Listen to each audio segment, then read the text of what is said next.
I'm Kat Sowden and I'm Managing Director at Persona. What's important to me are my family. I'm a mum, so I have two little girls who keep me very, very busy.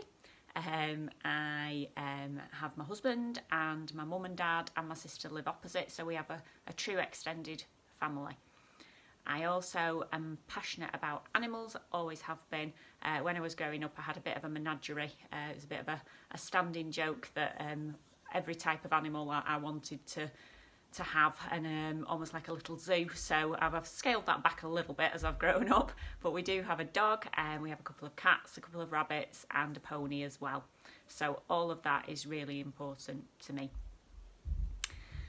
What inspired me to do the role that I do now is I'm absolutely passionately believed in the services that we were delivering when we were part of the council and the difference that they made to people's lives, and I wanted to find a way to continue to do that, and I believe the best way to do that was to create an organisation that was wholly focused on social care and on giving people the opportunities to live a life that was fulfilling and meaningful.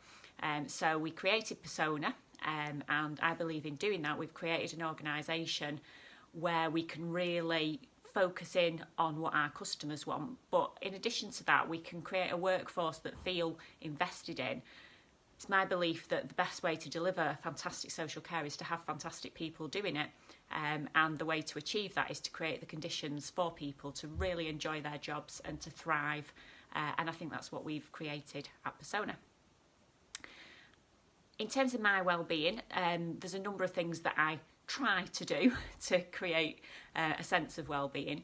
I enjoy my exercise, so I've always done a lot around exercise. When I was younger, I used to teach exercise to music classes, so aerobics classes, and that's always been something that I've had an interest in staying physically well.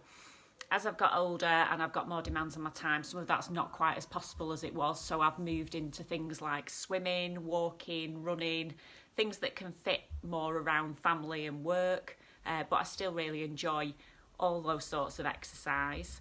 I enjoy reading when I can find the time to do it, but I did in English when I was at university, so reading has always been something that's been there for me, and I enjoy losing myself in a book if I can find the time and the peace to actually achieve that.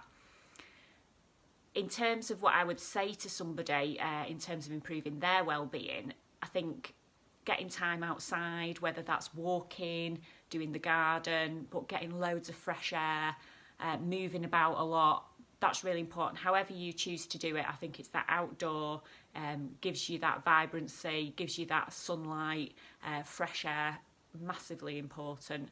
And I think it's also about trying to find balance, so finding a range of things that you can rely on, because for me, it's not always the same thing that works. So having a range of tools that you can go to.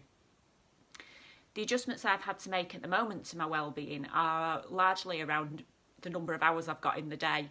We are homeschooling the girls, so by the time we've homeschooled and we've worked, there aren't many hours left in the day. So I've had to find ways to be a little bit more creative about how I can find pockets of time to help with my well-being. And I think the other thing for me at the moment is that I've had to find a way to slow down a little bit. I was used to taking the girls to lots of classes, going to the gym, going swimming, going to riding lessons, and obviously all of that has stopped at the moment. So I've found that I've been able to slow down and take a bit more pleasure out of individual activities rather than cramming loads in, which has been quite enlightening for me.